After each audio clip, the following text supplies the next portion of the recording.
हिंदी उत्कर्ष channel को आप like और सब्सक्राइब करें ताकि आपको नई वीडियो का अपडेट मिलता रहे और आप अपने ज्ञान का अर्जन करते रहें।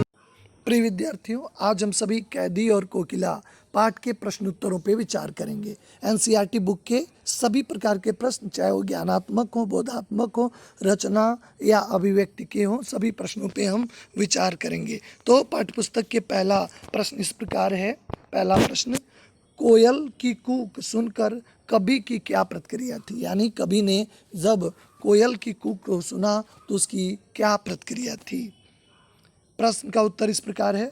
कोयल की कूक सुनकर कवि को लगा कि मानो वो उससे कुछ कहना चाहती है। उसे लगा कि कोयल कोई न कोई संदेश लेकर आई है, या तो उसे निरंतर लड़ते रहने की प्रेरणा देना चाहती है कि आप संघर्षों से घबराएं मत, आपको आज़ादी जरूर मिल जाएगी, आप अपने संघर्ष को न छोड़ें, या तो उसकी यातनाओं के दर्द को बांटना चाहती है। उसे लगता है कि कोकिल कवि के कष्टों को देखकर आंसू बहा रही है और चुपचाप अंधेरे को भेद कर विद्रोह की चेतना जगा रही है। ब्रिटिश हुकूमत के प्रति वह चुपचाप रहकर अंधेरे को भेद कर एक चेतना जगा रही है। इसलिए अंत में कवि उसके इशारों पर आत्म बलिदान करने को तैयार है। कहता है कि मैं तुम्हारा इशारा समझता हूँ, मैं तुम्हारा संदेश समझता हूँ, अगर मुझे अपने देश के लिए बलिदान भी देना पड़ा तो मैं हंसते हंसते दे दूंगा।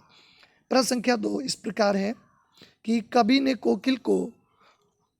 कोकिल के बोलने के किन कारणों की संभावना बताई? यानी किस कारणों से कोयल बोल रही है, या उसके बोलने के या कूकने के क्या उद्देश्य हो सकते हैं? इसका उत्तर इस प्रकार है।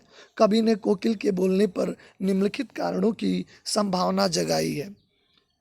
कोयल जेल में बंद क्रांतिकारियों को देशवासियों की दुर्दशा के बारे में बताने आई है, पहला है। दूसरा इस प्रकार है कि कोयल कैदी क्रांतिकारियों को धैर्य बधाने एवं दिलासा देने आई है।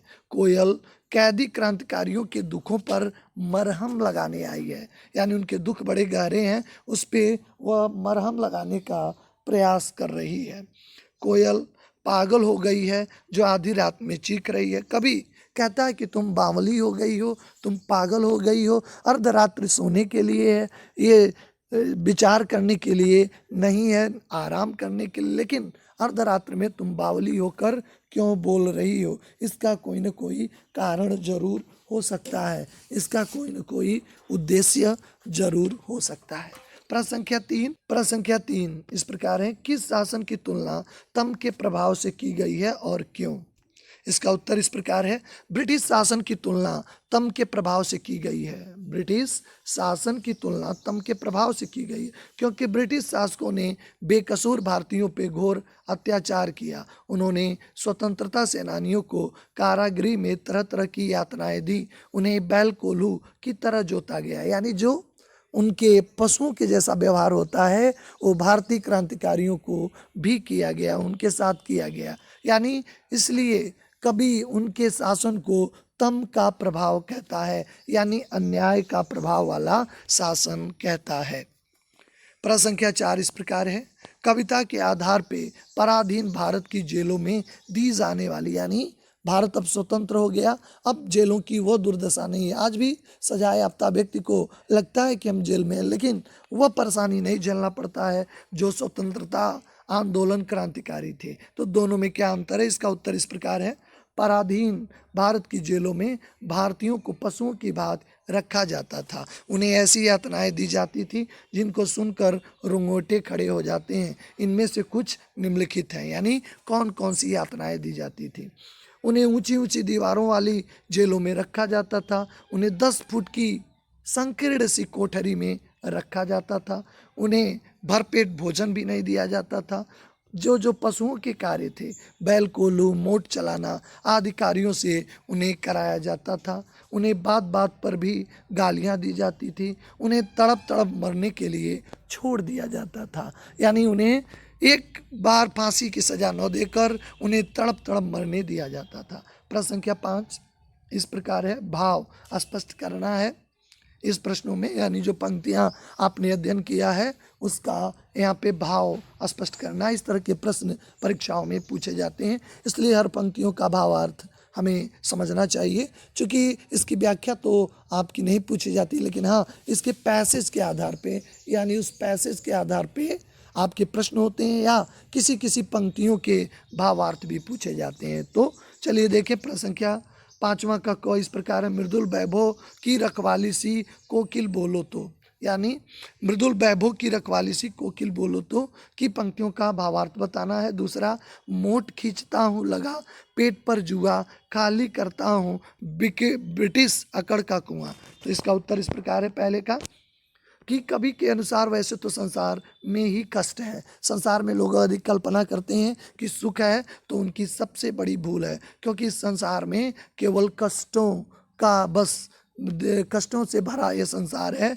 हम अगर कोरी कल्पना करते हैं कि सुख है, वैसे तो कष्टों भरा ये संसार है। यदि कुछ मृदुलता और सरसता बची है तो कोयल के मधुर स्वरों में बची है, क्योंकि हमें जीवन जीने की प्रेरणा देता है। क्योंकि वैसे हम परेशान होते हैं, अगर हम दुखी होते हैं, उस समय अगर किसी के मीठे वचन हमारे लिए सांत्वना बन जाते हैं। तो कभी कहता है कि संसार में कष्ट है और कष्टों को हम आसानी से सह सकते हैं, कब?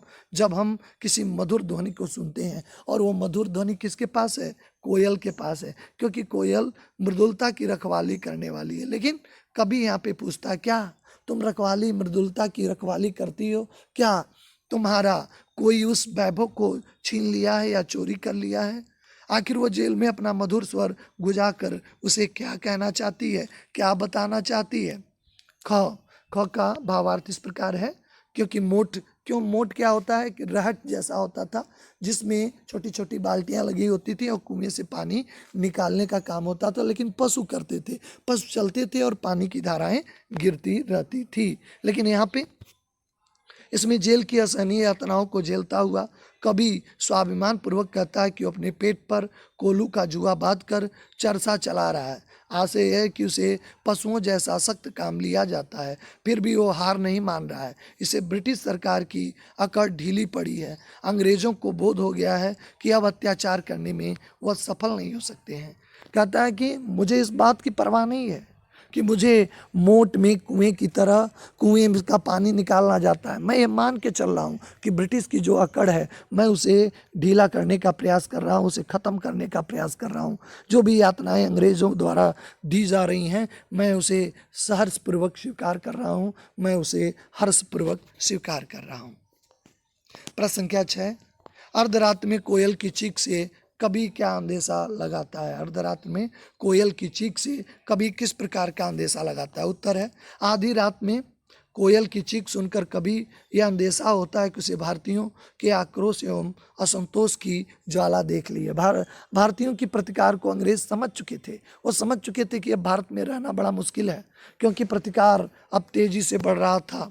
ये ज्वाला जंगल में लगने वाली आग के समान भयंकर हो रही है, जिसे इशारे इशारे में कभी कोयल के माध्यम से बताना चाहता है कि कहीं तुम्हें दानावल, दानावल मतलब जंगल में लगने वाली आग, जंगल में लगने वाली आग को तुमने देख लिया है। वास्तव में अब जंगल में जिस तरह आग तेजी से बढ़ती है, तो क्रांति के बीज भारतीयों में बहुत तेजी से बढ़ चुके थे। कोयल इस बात की सूचना जेल परिसर में देने आई है कि अब भारतीयों के अंदर भी, मन में, हृदय में अब ज्वालाएं जल चुकी हैं। अब वह दिन दूर नहीं जब भारतीय भी स्वतंत्र होंगे। प्रश्न संख्या 7 इस प्रकार है कि कवि को जेल से ईर्ष्या क्यों हो रही है? प्रश्न संख्या 7 इस प्रकार है कि कवि को कोयल से ईर्ष्या क्यों हो रही है? इसका उत्तर इस प्रकार है, कवि को कोयल से ईर्ष्या इसलिए हो रही है क्योंकि कोयल स्वतंत्र है और स्वतंत्रता हर व्यक्ति को प्रिय होती है। इसलिए कवि बंदी है, कोयल हरियाली का आनंद ले रही है। कवि 10 फुट की अंधेरी कोठरी में है, जबकि कोयल की गान की सभी सराहना करते हैं। कोयल के लिए स्वतंत्र और स्वच्छंद आकाश मिला है, जबकि कवि का रोना भी गुनाह है। तो इसलिए कोयल से अपनी तुलना करता है कि बहुत सारी कमियां हैं जिसको देखकर उसके मन में बड़ा द्वेष होता है, क्योंकि स्वतंत्रता, अपनी स्वतंत्रता के बारे में सोचकर और कोयल की स्वतंत्रता को देखकर उसके मन में एक क्षोभ उत्पन्न होता है, एक कष्ट उत्पन्न होता है, जिससे कवि हमेशा जो है दुखी रहता है, क्योंकि अपने मन के भावों को, उद्गारों को रोक कर भी वह व्यक्त नहीं कर पाता, क्योंकि वहाँ पे रोना भी एक गुनाह समझा जाता है। तो इस प्रकार हम देखते हैं कि कवि को यहाँ पे स्या होती है। प्रश्न संख्या 8 इस प्रकार है, कवि के स्मृति पटल पर कोयल के गीतों की कौन सी मधुर स्मृतियां अंकित है जिन्हें अब नष्ट करने पे तुली है। कवि के स्मृति पटल पर कोयल की कर्णप्रिय मधुर स्मृतियां अंकित हैं जिन्हें अब वह नष्ट करने पे तुली है। प्रश्न संख्या 9 बड़ा ही महत्वपूर्ण प्रश्न है, हथकड़ियों को गहना कवि क्यों कहा है। इसका उत्तर इस प्रकार है, गहना उस आभूषण को कहते हैं जो धारणकर्ता का गौरव और सौंदर्य बढ़ाए, क्योंकि आभूषण ही का काम है सौंदर्य को बढ़ाना, वही गहना है। माखनलाल चतुर्वेदी जैसे क्रांतिकारी स्वतंत्रता प्राप्ति करने के लिए स्वयं प्रेरणा से संघर्ष का मार्ग अपनाया था। जेल को अपना प्रिय आवास तथा हथकड़ियों को अपना गहना समझते थे। उन्हें किसी गलत कार्य के लिए हथकड़ी नहीं पहनी है कि उनकी निंदा होगी, उससे तो उनके गौरव और बढ़ रहा है, लोगों के बीच उनका सम्मान और बढ़ रहा है कि कोई भारत का लाल, भारत माँ की आंसुओं को पोंछने के लिए आज ये गहना पहना है। उन्हें स्वतंत्रता प्राप्ति के महान उद्देश्य के लिए हथकड़ियाँ स्वीकार की हैं, अतः उनका गौरव बढ़ गया है। ये इसमें उनके गौरव में कहीं भी गिरावट नहीं दर्ज की गई है। समाज उन्हें हथकड़ियों के लिए प्रतिष्ठा दी है, इसलिए उन्हें हथकड़ियों को गहना कहा है, क्योंकि इससे कहीं भी उनके मान सम्मान में कहीं भी कमी दर्ज नहीं होती है, वरन उनका सम्मान बढ़ता ही है। इसीलिए कहते हैं कि ये ब्रिटिश राज का आभूषण है, ये ब्रिटिश राज का गहना है। इसलिए कभी इन पंक्तियों में कहने का प्रयास करता है, समझाने का प्रयास करता है कि ये मेरे लिए आभूषण के जैसा है, ये मेरे लिए बिल्कुल गहने के जैसा है, इसलिए उसे थोड़ा भी कष्ट नहीं होता है। तो इस प्रकार पाठ में आए हुए हमने सभी प्रकार के प्रश्नों का उत्तरों पे विचार किया। ये आपके पाठ में ये 9 प्रश्न हैं, ये आपके लिए महत्वपूर्ण है। इसका PDF भी आपको प्राप्त होगा। तो इस PDF के माध्यम से आप सभी प्रश्नोत्तरों का नोट्स बना सकते हैं जो आपके परीक्षा के दौरान काम कर सकता है। और सबसे बड़ी बात, अगर कविता के भावार्थ को आपने सटीक ढंग से पढ़ा और समझा है तो आपके लिए निश्चित तौर पे अपने शब्दों में लिख सकते हैं। अपने शब्दों में लिखा गया प्रश्नों का उत्तर और भी बेहतर हो सकता है।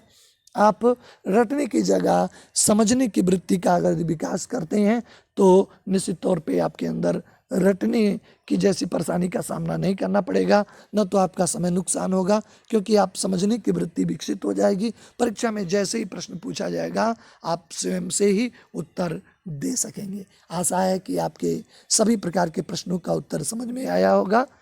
नेक्स्ट वीडियो में फिर आपसे मुलाकात होती है। आप सभी का धन्यवाद।